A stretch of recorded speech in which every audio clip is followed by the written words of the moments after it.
Hello students, मेरा नाम ब्रजेश कुमार है और आपका विक्रड करियर कोचिंग में स्वागत है। स्टूडेंट्स, हम लोग पढ़ेंगे आज प्राइमरी एक्सिलरी।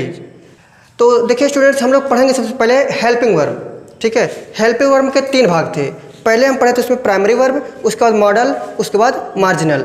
फिलहाल आज हम जो है इसमें पढ़ेंगे प्राइमरी वर्ब। ठीक है, तो प्राइमरी वर्ब क्या होता है उसके बारे में समझेंगे।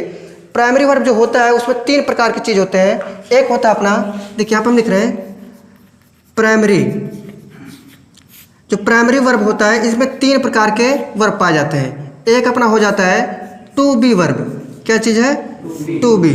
अच्छा, टू बी में हम कहते हैं इज आता है, एम आता है, आर आता है, वाज, वेयर आता है कि नहीं आता है। अच्छा, दूसरी बार आता है टू डू। टू डू में हम लोग पढ़ते थे डू, डज और डिड पढ़ते थे, सही है कि नहीं। इसी प्रकार से तीसरा जो होता है टू हैव आता है, टू हैव। तो टू हैव में 3 ठो आते हैं। एक ठो आता है हैज, हैव और हैड आता है, सही है। तो प्राइमरी के अंतर्गत अकेले 3 ठो होते हैं। टू बी होता है जिसमें हम is, M, are, was, were, will be, shall be पढ़ते हैं। टू डू जो होता है इसमें डू होता है, डज होता है और डिड होता है। टू हैव में हैज, हैव, हैड। इतने चीज़ को आज हम यहाँ पे पढ़ेंगे, सही है। आज के क्लास में हम लोग पढ़ेंगे यही चीज़। प्राइमरी वर्ब के अंतर्गत जो तीनों आते हैं इन्हीं का प्रयोग पढ़ेंगे कि ये लोग कहाँ पे आते हैं, सही है। ठीक है, तो सबसे पहले हम इसकी परिभाषा लिख दें। ठीक, देखो हम क्या बोले हैं, जो एक्सिलरी वर्ब है वो सबसे पहले बात है मुख्य क्रिया यानी मेन वर्ब के पहले आएगा। जैसे देखो एक्सिलरी वर्ब लिखा है, एक्सिलरी वर्ब वाक्य में मुख्य क्रिया यानी मेन वर्ब से पहले आते हैं और क्रिया का अर्थ पूरा करके उसके टेंस को निर्धारित करते हैं कि कौन से टेंस में कार्य हो रहा है। टेंस मतलब काल, कौन से काल में कार्य हो रहा है। ठीक है, कभी कभी होता है ना, जैसे present indefinite tense, present continuous tense, past indefinite tense, past continuous, ऐसे फ्यूचर भी हो सकता है। तो उसका डिसाइड कौन करता है? यही जो एक्सिलरी वर्ब होते हैं ना, यही डिसाइड करते हैं कि भैया ये प्रेजेंट है, पास्ट है, फ्यूचर है, क्या है, सही है। और मेन वर्ब के पहले ही आते हैं। तो जैसे हम यहाँ भी लिख दें, जैसे यहाँ पे he is going to school. तो अभी देखो यहाँ पे लिखा है he is going to school. तो मेरा जो मेन वर्ब है यहाँ पे गोइंग है। मेन वर्ब क्या है अभी नहीं लिखना भाई, हम कहेंगे तब लिखना पड़ेगा, पहले ना लिख लो। मेन वर्ब यहाँ पे क्या है? गोइंग। यहाँ पे जाने का कार्य हो रहा है ना, तो जाने का कार्य हो रहा है। और यहाँ पे बोला गया है एक्सिलरी वर्ब जो होते हैं मेन वर्ब के पहले आते हैं। तो यहाँ पे जो इज लिखा गया है ये कौन सा वर्ब है? Auxiliary verb. कोई दिक्कत? अच्छा, ये लिखा he is going to school, वह स्कूल जा रहा है, तो कौन सा टेंस है? Present continuous. कोई भी कार्य जारी है और वर्तमान में जारी है तो प्रेजेंट कंटिन्यूअस टेंस, सही है। तो कार्य को जारी रहना बताता है। ऐसे अगर वाज लग गया तो पास्ट कंटिन्यूअस हो गया, ठीक है। और ऐसे डिड आ गया तभी पास्ट इंडेफिनिट हो जाएगा। तो इसका डिसाइड कौन करेगा? टेंस का निर्धारित कौन करता है? Auxiliary verb. यानी हेल्पिंग वर्ब भी हमेशा बताता है कि भैया कौन सा टेंस चल रहा है, सही है। तो इसीलिए हम इसको पढ़ते हैं। सबसे पहले एक्सिलरी का परिभाषा इसी प्रकार से दिए। कोई दिक्कत? तो इसको उतार लो आप लोग, उसके बाद हम बता रहे हैं फिर आगे। आप चाहो तो लिख सकते हो एक्सिलरी वर्ब के 2 भेद होते हैं, 2 उपभेद होते हैं। ऐसे लिख लो पॉइंट करके। एक्सिलरी वर्ब के 2 उपभेद होते हैं। एक्सिलरी वर्ब के 2 उपभेद होते हैं। पहला वाला हो जाएगा प्राइमरी। पहला क्या हो जाएगा? प्राइमरी। और दूसरा बन जाएगा अपना मॉडल बन जाएगा, ठीक है। पहले वाले को हम बोलेंगे प्राइमरी एक्सिलरी बोलेंगे,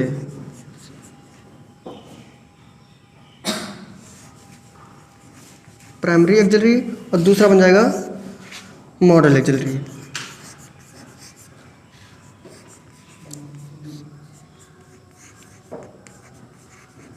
कोई दिक्कत? इन दोनों को ऐसे लिख लो। हाँ, 2 उपभेद। अच्छा, 2 उपभेद होते हैं, के 2 उपभेद होते हैं, ठीक है। देखो इसका स्ट्रक्चर हम बनवा दिए हैं पहले से ही, क्लास में बनवा दिए, एक बार फिर से बना देंगे, ठीक है। यहाँ पे भी इसके जस्ट बाद में हम बना देते हैं, कन्फ्यूजन होगा ज़्यादा। तो हम इस प्रकार से पढ़ेंगे प्राइमरी एक्सिलरी क्या होता है और कितने भाग होते हैं इसके। इसको मिटाएं, इसको ऊपर वाले को। यहाँ पे लिख सकते हो प्राइमरी एक्सिलरी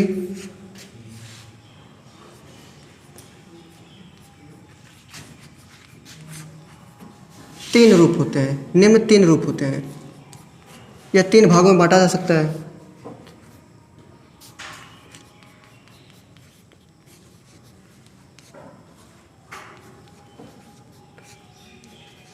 तीन भागों में बांटा गया है, ठीक है। और कौन कौन से हैं पता है? प्राइमरी के तीन भाग कौन कौन से हैं?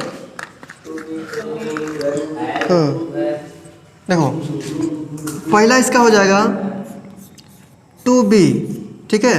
अच्छा 2B में क्या आता है, इसको ऐसे लिख लेंगे हम लोग। इज आता है, एम आता है, आर आता है, वाज आता है, वेयर आता है। हाँ वो भी आता है, उसको रहने तो कोई ज़रूरी नहीं है, आएंगे पढ़ेंगे आगे। दूसरा जो हो जाएगा इसमें टू डू आ जाएगा, सही है। इसमें हम लोग पढ़ेंगे डू, डज और डिड पढ़ेंगे, कोई दिक्कत। इसी प्रकार से तीसरा जो है टू हैव आएगा। इनको हम लोग पढ़ेंगे हैज, हैव, हैड। तो अब इन तीनों का कहाँ कहाँ प्रयोग होगा, इन्हीं को हम लोग को पढ़ना है, इसी तीनों के बारे में पढ़ना है। तो प्राइमरी जो होते हैं, प्राइमरी एक्सिलरी, वो तीन प्रकार के, to be, to do, to have. Be में आएगा is, M, are, was, were, ठीक है। टू डू में आएगा do, does, did. To have में आएगा हैज, हैव, हैड। बस इन्हीं लोगों को खाली पढ़ना है यहाँ पे। हाँ अब आप लोग हेडिंग करेंगे प्राइमरी वर्ब के, यानी प्राइमरी एक्सिलरी के कार्य, ठीक है। हेडिंग कर लो प्राइमरी एक्सिलरी के कार्य, यानी इनका कार्य क्या है, और इनके कार्य को हम लोग पॉइंट वाइज लिखेंगे।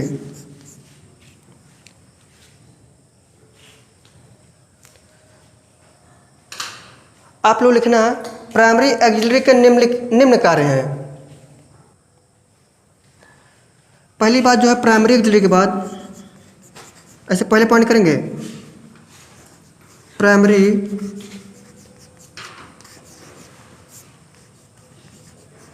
एक्सिलरी के बाद नॉट लगाने से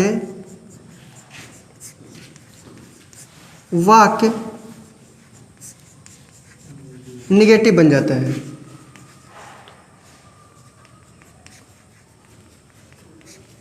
सही है ना।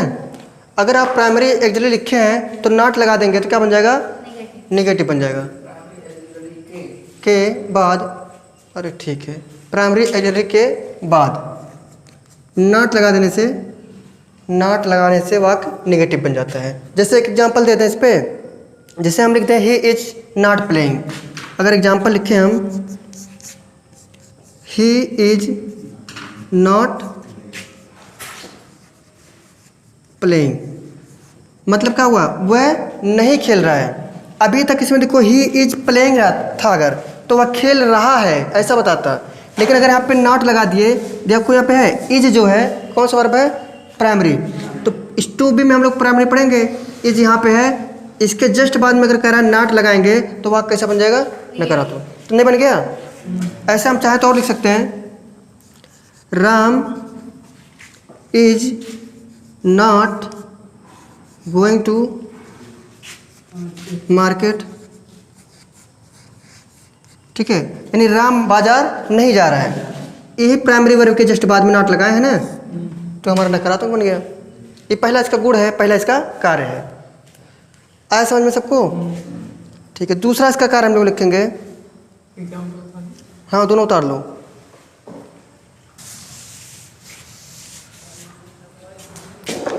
देखो हम लोग पढ़ लिए हैं प्राइमरी एक्सिलरी को, जब हम प्राइमरी एक्सिलरी के बाद नॉट लगाते हैं तो वाक्य नकारात्मक बन जाता है। ऐसे इसका दूसरा जो पॉइंट है कि अगर हम प्राइमरी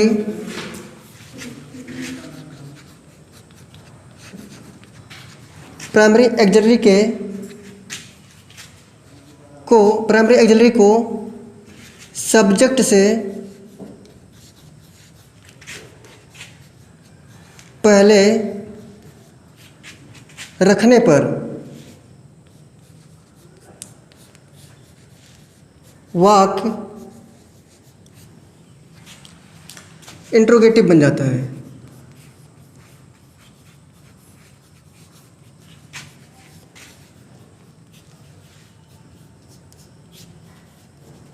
सही है ना। अगर हम इसको सब्जेक्ट से पहले रख देंगे इनको तो वह क्या बन जाएगा, इंट्रोगेटिव। जैसे एग्जांपल दें, अगर हम ये लिखे थे, जैसे अभी इसको देख लो, सुन लो केवल, ही इज ईटिंग फूड, ऐसे लिखा है ना, ही इज ईटिंग फूड। तो यहाँ पे सब्जेक्ट के जस्ट बाद में हम एक्सिलरी वर्ब रखे हैं, लेकिन इसमें कहा गया कि अगर इसी एक्सिलरी वर्ब को हम इस सब्जेक्ट से पहले रखें, किससे पहले, तो ये प्रश्नवाचक बन जाएगा। जैसे देखो, अगर हम यहाँ पे लिखते हैं इज ही ईटिंग फूड, तो ये प्रश्नवाचक बन गया। और प्रश्नवाचक बनता है तो हम क्वेश्चन मार्क लगाते हैं, वो नहीं लगाओगे तब भी सेंटेंस गलत होने का चांस है, गलत हो जाएगा, मान लिया जाएगा। हमेशा ही प्रश्नवाचक शब्द के जब भी हमारा सेंटेंस प्रश्नवाचक रहेगा तो लास्ट में क्या लगाएंगे, चिन्ह जरूर लगाना है। तो यहाँ पे इज हमारा सबसे पहले आया ना, और यही क्या है, एक्सिलरी वर्ब है। सही है, एक्सिलरी वर्ब है, लेकिन किसका है, प्राइमरी एक्सिलरी है, प्राइमरी एक्सिलरी। समझ में आया कि नहीं आया। ऐसे अगर हम दूसरा कोई एग्जांपल लिखें तो जैसे हम लिख सकते हैं is he writing a letter, या फिर ऐसे हम लिख सकते हैं आर यू राइटिंग लेटर, नहीं लिख सकते हैं। अच्छा एक बात बताओ, हम कहते is M R was were, जो भी रहे, हम सब्जेक्ट के पहले, सब्जेक्ट यहाँ पे है ना, इनके पहले रखेंगे अगर, तो ये क्या बन जाएगा, प्राइमरी एक्सिलरी है, इसको हम सब्जेक्ट के पहले रखेंगे तो प्रश्नवाचक बन जाएगा। सही है ना। बस बोले, देखो क्या है कि कहा जा रहा है कि जो प्राइमरी वर्ब का है एक्सिलरी वर्ब, उसमें से हमारा is M R was were, यानी इन्हीं की बात हो रही है। Is M R was were केवल इन हमारा प्रेजेंट है और पास्ट है, इन्हीं की बात हो रही है। इनका प्रयोग मुख्य क्रिया के साथ आता है, साथ साथ क्रिया आता है ना मुख्य वाला, तो मुख्य क्रिया आता है और किसमें, प्रेजेंट और पास्ट कंटिन्यूअस, मिला जुला के हम कंटिन्यूअस में ही करेंगे। देखो प्रेजेंट और पास्ट कंटिन्यूअस टेंस के असर्टिव सेंटेंस, असर्टिव समझ रहे हो क्या होता है, असर्टिव के दो भाग होता है। असर्टिव मतलब विधिवाचक होता है, असर्टिव इसके दो भाग होते हैं ना। एक होता है जिसे हम अफर्मेटिव बोलते हैं, जिसमें सभी बातों को स्वीकार किया जाता है। जैसे राम स्कूल जाता है, तो ना तो इसमें प्रश्न पूछा है और ना तो नहीं, तो इसमें स्वीकार किया गया, राम स्कूल जाता, ठीक है जाए दो, कोनो दिक्कत नहीं, रोको नहीं। तो इसे हम साधारण भी बोलते हैं, साधारण वाक्य। एक तो होता है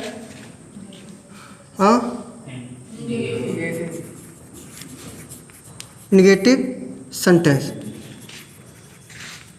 इनको बोलते हैं नकारात्मक वाक्य, नकारात्मक वाक्य। तो भाई एक बात बताओ, हम कह रहे हैं असर्टिव सेंटेंस जो होता है ये दो प्रकार के, अफर्मेटिव आता है और निगेटिव। अफर्मेटिव में नहीं का प्रयोग नहीं रहेगा और प्रश्न भी नहीं पूछेगा, लेकिन निगेटिव में नॉट का प्रयोग रहेगा, वो नकारात्मक होगा। सही है। और इसमें बताया गया है कि प्रेजेंट और पास्ट कंटिन्यूअस टेंस के असर्टिव सेंटेंस यानी कहाँ कहाँ पे, वो अफर्मेटिव में आए और निगेटिव में भी आए। सही है। और इंट्रोगेटिव में भी आता है, यानी प्रश्नवाचक में। इंट्रोगेटिव कब बनता है, जब सब्जेक्ट के पहले हम वर्ब को लगाते हैं तो क्या बनता है वो, इंट्रोगेटिव। और उसी में नॉट का भी प्रयोग कर देंगे तो ये वाला काम भी बन जाएगा। सही है। कर दोनों जगह आएगा। अभी चीज़ याद रखना, केवल प्रेजेंट और पास्ट कंटिन्यूअस टेंस में ये दोनों आते हैं इन सभी का। तो इतना देखो हमारा प्रेजेंट कंटिन्यूअस में आता है और इतना किस में आता है, पास्ट कंटिन्यूअस। तो हमको लगता है समझ गए होंगे, यहाँ तक समझ गए। ये कहता है यहाँ से यहाँ तक पैसिव वॉइस बनाने में भी करते हैं। सही है। जब हम लोग पैसिव वॉइस एक्टिव से पैसिव बनाते हैं तो वहाँ भी इसका प्रयोग होता है, कोई दिक्कत, ठीक है। तो ये भी समझ गए हो। अब इसका हम एग्जाम्पल देते हैं तब ज़्यादा बेहतर रहेगा। सही है। जैसे अगर हम लिखे he is writing, he is writing, तो वह लिख रहा है ना, ही इज राइटिंग वह लिख रहा है। अब क्या लिख रहा है पता नहीं क्या लिख रहा है, इसमें डबल टी नहीं single T, he is writing वह लिख रहा है।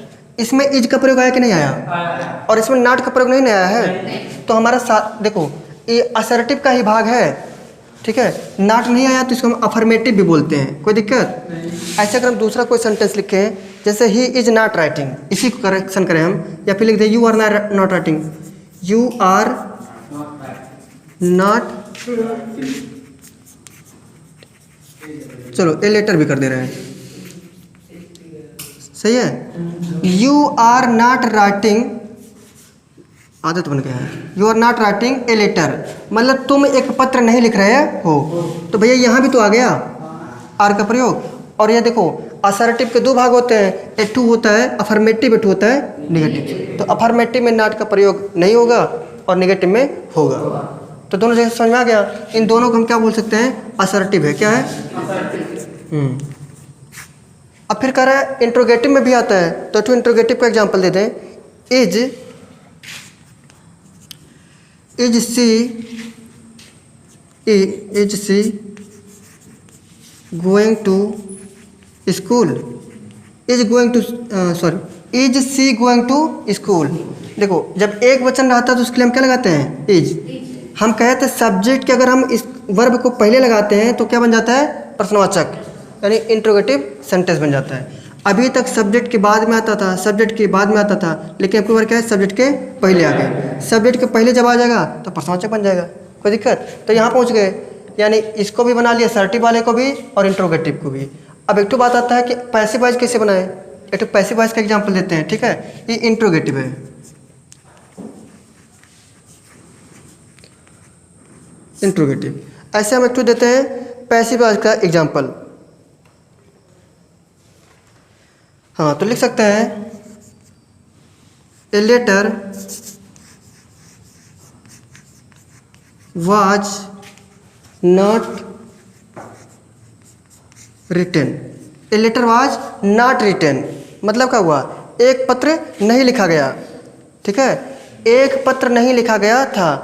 अब एक और बात सुन लो, कभी भी is, M, are, was, were के साथ में वर्ब की फर्स्ट फॉर्म आ सकती है, या उसी फर्स्ट फॉर्म में आईएनजी आ सकती है। देखो राइट था, राइट में आईएनजी लगा दिया, राइटिंग हो गया। यहाँ भी वही चीज़ है, और यहाँ पे गो था, गो में आईएनजी हो गया। यानी हमारा जब भी is, M, are, was, were रहेगा तो वर्ब की फर्स्ट फॉर्म में आईएनजी लग सकता है, वही रहबे करता है। कभी भी इन सभी के साथ में is, M, are, was, were के साथ में हमारा थर्ड फॉर्म नहीं आता है, लेकिन जब पैसिव वॉइस बनाते हैं तब आता है, तब हमेशा आता है। देखो ए लेटर वाज आया ना, a letter was not written, third form लिखा है, कौन सा फॉर्म है, थर्ड फॉर्म। तो इसमें हमारा देखिए ये वर्ब नहीं है बल्कि, ठीक है, जो हमारा सब्जेक्ट से ऑब्जेक्ट बनता है ना, पलट जाता है, क्या बन गया, a letter was not written, यानी एक पत्र नहीं लिखा गया था। वाज लगा है तो गया था होगा, कोई दिक्कत। एक पत्र नहीं लिखा गया था, तो यहाँ पे वाज जो प्रयोग हुआ है इसके साथ में आईएनजी वाला फॉर्म नहीं आया, क्योंकि ये पैसिव वॉइस है। कभी भी पैसिव बनाएंगे पैसिव वॉइस तो उसमें हम वर्ब थर्ड फॉर्म प्रयोग करते हैं, ठीक है। और अगर हमारा एक्टिव में रहेगा तो उसमें हमेशा आईएनजी आता है। एक्टिव वॉइस में हमेशा वर्ब आईएनजी वाला आएगा, जब उसका पैसिव वॉइस बना देंगे तब कौन सा रहेगा, वो थर्ड फॉर्म।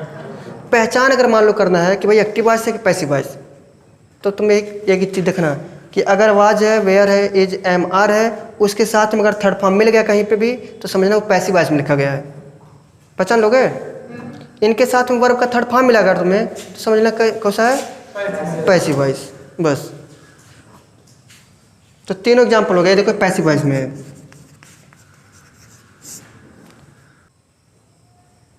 अच्छा पैसिव वॉइस का अगर क्वेश्चन मार्क बनाए हम तो उसको हम ऐसे भी कर सकते हैं, वाज ए लेटर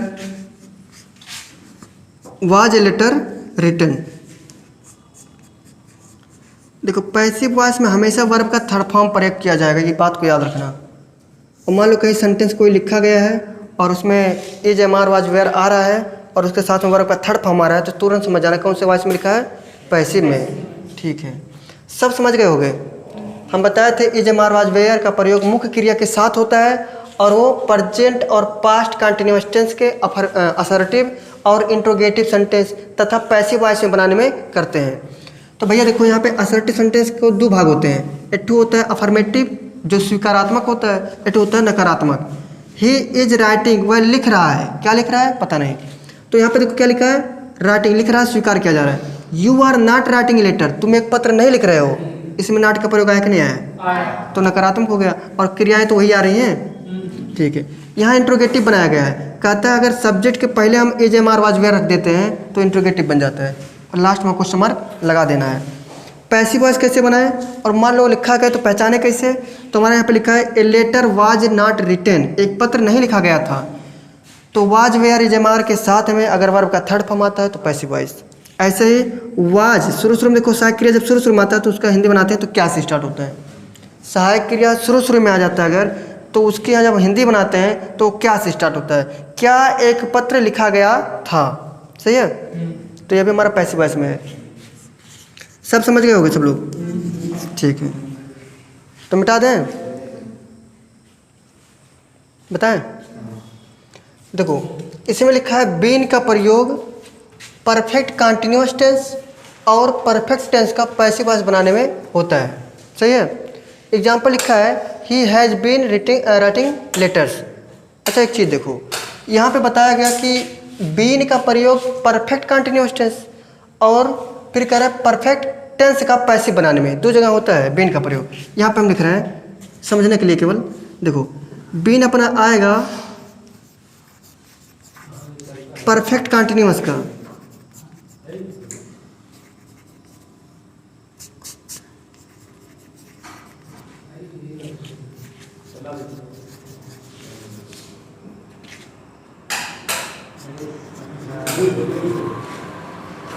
देखो परफेक्ट कंटिन्यूअस का, देखो अगर कोई भी, देखो तीन टेंस होते हैं, तीनों में से किसी का भी कोई भी आ सकता है। सही है, हम समझ लें मान लो प्रेजेंट परफेक्ट कर लें, है ना, प्रेजेंट परफेक्ट कंटिन्यूअस टेंस ऐसे भी कर सकते हैं और पास्ट परफेक्ट कंटिन्यूअस टेंस भी कर सकते हैं। सुनो, हम प्रेजेंट परफेक्ट कर सकते हैं ना, प्रेजेंट परफेक्ट कंटिन्यूअस कर सकते हैं, पास्ट परफेक्ट कंटिन्यूअस टेंस कर सकते हैं, फ्यूचर परफेक्ट कंटिन्यूअस टेंस कर सकते हैं। यानी हमारे तीनों जो टेंस होता है प्रेजेंट पास्ट फ्यूचर तीनों का कंटिन्यूअस बनता है ना, तो तीनों में हम बीन का प्रयोग कर सकते हैं। हाँ, बीन का प्रयोग होगा, यानी इन तीनों टेंस में हमारा बीन का प्रयोग किया जाएगा। लेकिन कब रहे, परफेक्ट टेंस रहे, कोई भी परफेक्ट कंटिन्यूअस टेंस रहेगा तब। दूसरा कह रहा है कि अगर हमारा परफेक्ट टेंस है और उसका हम पैसिव बनाना हो, क्या बनाना हो, जब पैसिव वॉइस बनाना होगा तब भी हम बीन का प्रयोग करते हैं। सही है, यही बताया गया है कि प्रेजेंट परफेक्ट कंटिन्यूअस टेंस बनाओ, चाहे पास्ट परफेक्ट कंटिन्यूअस टेंस बनाओ, चाहे फ्यूचर परफेक्ट कंटिन्यूअस टेंस बनाओ, बीन का प्रयोग आएगा वहाँ पे हर जगह के कंटिन्यूअस टेंस में, परफेक्ट कंटिन्यूअस टेंस में आएगा।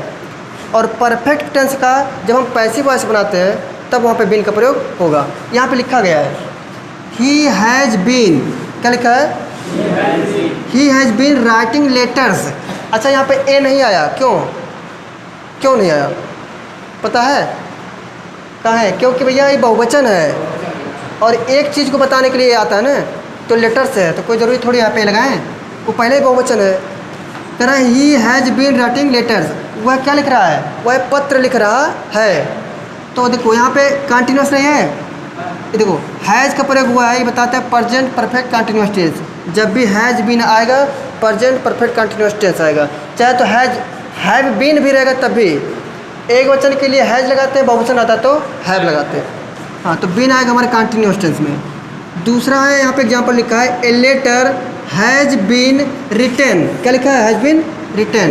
तो हम कहे थे ना, तो अगर थर्ड फॉर्म रहेगा वर्ब तो समझ जाना पैसिव वॉइस में लिखा है, तो हमारे कौन सा वॉइस में है, पैसिव वॉइस में। हाँ, तो a letter has been written, एक पत्र लिखा जा चुका है, आएगा ना समझ में। और फिर यहाँ कह रहा है has had had, has have had की सहायता से परफेक्ट टेंस, कौन सा टेंस, परफेक्ट टेंस, असर्टिव और इंट्रोगेटिव बनाए जाते हैं। कौन कौन बनता है, पहली बात तो ये तीनों हैज आएगा परफेक्ट टेंस आएगा, हैव आएगा परफेक्ट टेंस, हैड आएगा परफेक्ट टेंस। सही है। तो हैज हैव हैड के साथ इससे केवल परफेक्ट टेंस बनता है, चाहे वो प्रेजेंट परफेक्ट रहे चाहे पास्ट परफेक्ट रहे। तो प्रेजेंट परफेक्ट में ही दोनों आते हैं और पास्ट परफेक्ट में ये अकेले आता है। सही है। और हैड को हम कहे थे ये न्यूट्रल वर्ब है। सही है ना। ये एक वचन बहुवचन नहीं देखता है, लेकिन ये लोग देखते हैं एक वचन के साथ में हाई आता है, बहुवचन के साथ में ये आता है। समझ आया कि नहीं यार। ये न्यूट्रल होता है, ये कहता है तू एक वचन रहा चाहे बहुवचन रहा, हम साथ नहीं छोड़ब। सही है। ये चीज़ है। कहने का मतलब परफेक्ट टेंस बनाने के लिए ये तीनों आते हैं, कोई दिक्कत। और इस दोनों सेंटेंस में देखो हैज़ यहाँ भी आया और हैज़ यहाँ भी आया। एक बार यहाँ पे लिखा गया है परफेक्ट कंटिन्यूअस टेंस बनाओ, परफेक्ट होना चाहिए, और यहाँ भी आएगा तो हमारा बीन भी आएगा साथ ही साथ। सही है। आया कि नहीं समझ में? कन्फ्यूजन तो बताओ। देखो ये कह रहा है कि हैज हैव और हैड की सहायता से हम परफेक्ट टेंस बनाते हैं। क्या बनाते हैं? परफेक्ट टेंस बनाते हैं। और परफेक्ट टेंस असर्टिव सेंटेंस बना सकते हैं या फिर इंट्रोगेटिव, दोनों प्रकार के। तो भाई एक बात बताओ, हम कहते हैं अगर हैज हैव लाना है तो तुम्हारा प्रेजेंट परफेक्ट बनेगा। क्या बनेगा? अगर हैड आएगा तो पास्ट परफेक्ट बनेगा। क्या बनेगा? तो हम कह रहा कि बनता है, क्या बनता है? परफेक्ट टेंस बनता है। तो हम कुछ बना के दिखाएं। जैसे अगर हम लिखे हैं ही हैज स्लेप्ट,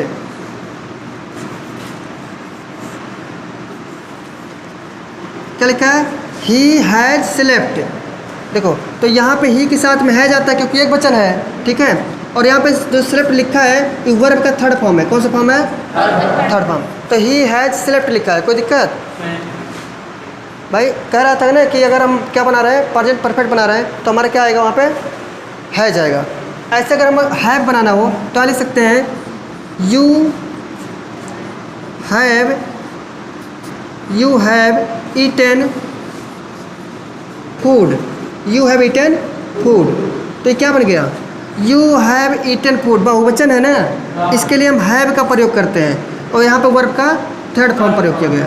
तो यू हैव ईटन फूड, तुम खाना खा चुके हो। आया कि नहीं समझ में? ऐसे ही अगर हम दूसरा कोई एग्जाम्पल दें तो लिख सकते हैं you have not beaten him, you have not beaten him. इसका मतलब देखो, यू मतलब होगा तुम, और हैव जो लिखा गया है ये हमारा साक्रिया है, नॉट लगा दिए, और बीटन जो है हमारा वर्ब का थर्ड फॉर्म है, और हिम मतलब उसे। अब यहाँ लिखा तुम उसे नहीं पीटे हो, तुम उसे नहीं पीटे हो। अच्छा ये बताओ, ये हम इसको असर्टिव सेंटेंस नहीं बोल सकते हैं क्योंकि असर्टिव प्रेजेंट परफेक्ट का असर्टिव सेंटेंस, क्योंकि असर्टिव में निगेटिव भी आता है, इंट्रोगेटिव भी आता है, निगेटिव भी आता है और साधारण भी आता है। तो यहाँ पर नॉट लगा दिए तो निगेटिव बन गया, और नॉट नहीं था तब अफर्मेटिव था। सही है। तो असर्टिव पे दो भाग होते हैं, एक होता है निगेटिव, एक होता है अफर्मेटिव। ठीक है। ऐसे अगर हम इसका क्वेश्चन मार्क बनाएं, क्योंकि यहाँ लिखा है ना इंट्रोगेटिव भी तो बनता है इससे, तो अगर हम लिखें तो लिख सकते हैं ऐसे, हैव यू नॉट, चलो ईटन ए मैंगो, ऐसे कर सकते हैं ना। हम उसका नहीं कॉपी किए हैं, हम लिखे have you not eaten a mango, क्या तुम एक आम नहीं खा चुके हो। सही है ना। तो यहाँ पे देखो सबसे पहले सहायक क्रिया आता है, तो उसकी हिंदी जब बनाते हैं तो क्या से अर्थ देता है। तो हैव यू नॉट ईटन, यहाँ पे सब्जेक्ट है और यहाँ पे नॉट है वर्ब का थर्ड फॉर्म है। तो बताया गया है कि अगर हैज आता है, हैव आता है और हैड आता है, इनकी सहायता से हम परफेक्ट टेंस बनाते हैं। सही है। हैज हैव से प्रेजेंट परफेक्ट बनाएंगे और हैड से अकेले परफेक्ट टेंस। कौन सा? Past perfect. ठीक है। तो तीनों समझ में आ गया होगा। अगर हम देना चाहें पास्ट का दे सकते हैं ना, कि पास्ट परफेक्ट कैसे बने, तो हम कह सकते हैं, एक लिखते हैं they had finished their work, they had finished their work. अच्छा भाई देखो, हम लिखे हैं दे हैड, हैड का प्रयोग किस में होता है?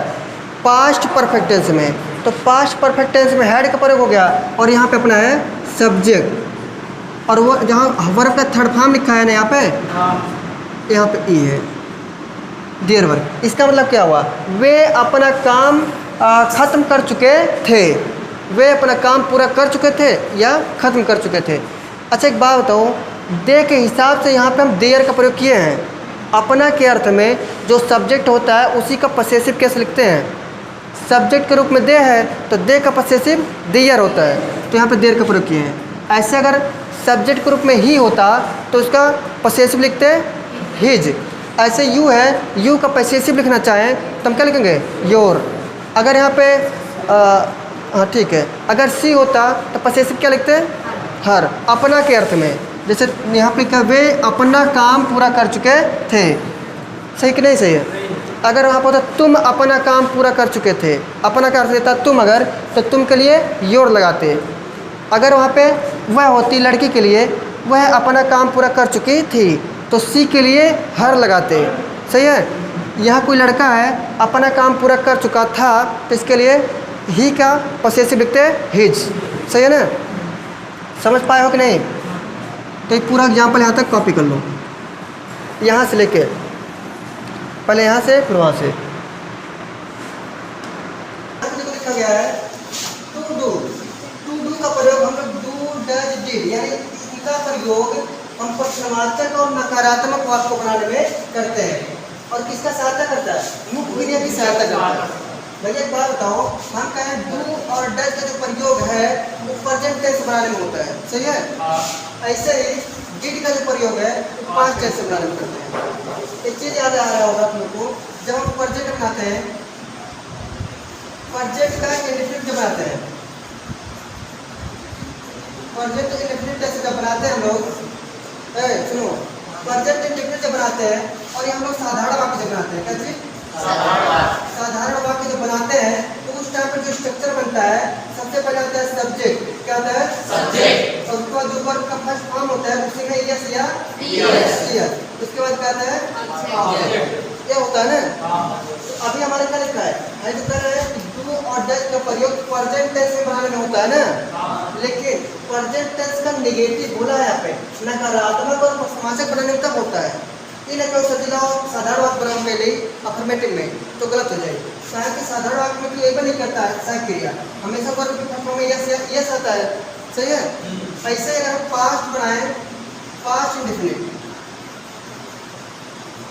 जब पास्ट इंडेफिनिट बनाते हैं तो उसमें भी हमारा डिड सहायक क्रिया के रूप में भी नहीं आता है। तब जब हम उसको साधारण वाक्य बनाते हैं यानी अफर्मेटिव बनाते हैं, तब उसका स्ट्रक्चर होता है सब्जेक्ट प्लस वर्ब का सेकंड फॉर्म और प्लस में ऑब्जेक्ट, यही तो होता है। इसमें सहायक क्रिया लागू नहीं करता है। सहायक क्रिया इन दोनों में तब स्टार्ट होता है जब उसमें नहीं का प्रयोग कर देता है या तो प्रश्न पूछने लगता है, सही है। प्रश्न पूछेगा तब इसमें डू या डज आने लगेगा, और इसमें प्रश्न पूछेगा नहीं का प्रयोग करता डिड आ जाएगा, समझे कि नहीं। प्रश्न पूछेगा नॉट का प्रयोग होगा तो इसमें डिड सहायक क्रिया के रूप में आने लगेगा। इसमें भी प्रश्न पूछेगा या नॉट का प्रयोग होगा तो इसमें हम डिड का प्रयोग करने लगेंगे। क्यों डिड बोल दिया का, इसमें डू या डज आएगा, ठीक है, और इसमें आएगा डिड। अब इसका एग्जाम्पल दे देते हैं, समझ में आ क्या होगा। एग्जाम्पल हम यही लिख देते हैं, ऐसे ग्रुप बना कर दे रहे हैं, इधर हम प्रोजेक्ट का देंगे यहाँ पे पास्ट। जैसे एग्जाम्पल मुस्कुराते हुए आ रहा है, डू यू नो हिम, अगर लिखते हैं हम डू यू नो हिम तो प्रश्नवाचक आएगा, क्यों, क्योंकि सहायक क्रिया शुरू में आया है ना, तो सहायक क्रिया यानी प्रश्न पूछ रहा है इसमें, सहायक क्रिया सबसे पहले आता है तो इसके अंग्रेजी जब हिंदी जब बनाते हैं तो क्या से स्टार्ट होता है, सही है। कह रहे क्या तुम उसे जानते थे, क्योंकि यहाँ पर देखो वर्ब का फर्स्ट फॉर्म आया है। हाँ, जब हम डू या डज लगाने लगते हैं तो वहाँ पर वर्ब का फर्स्ट फॉर्म आता है, और नहीं तो क्या होता है, यस या यस आता है। सॉरी थे बोल दिया, गलती हो गया। डू यू नो हिम, क्या तुम उसे जानते हो, ये रहेगा, समझ में नहीं यार। जब हमारा यह सब्जेक्ट बहुवचन रहेगा तो उसमें हम क्या बोलते हैं, सहायक क्रिया के रूप में डू लगाते हैं, और अगर हमारा सब्जेक्ट एक वचन है तो डज लगाते हैं, सही है। तो कैसे करिएगा, तो किसी का दूसरा हम एग्जाम्पल लेते हैं, क्या eat a mango, does he eat a mango. तो अभी आपके सब्जेक्ट रूप में क्या है? ही। ये एक वचन है ना, और एक वचन के रूप में हम सहायक क्रिया के रूप में क्या लगाते हैं? डज लगाते हैं। बहुवचन रहेगा तभी लगाएंगे, नहीं तो ठीक है। तो इसका मतलब क्या वह एक नाम खाता है, सही है। अब नकारात्मक बना दें,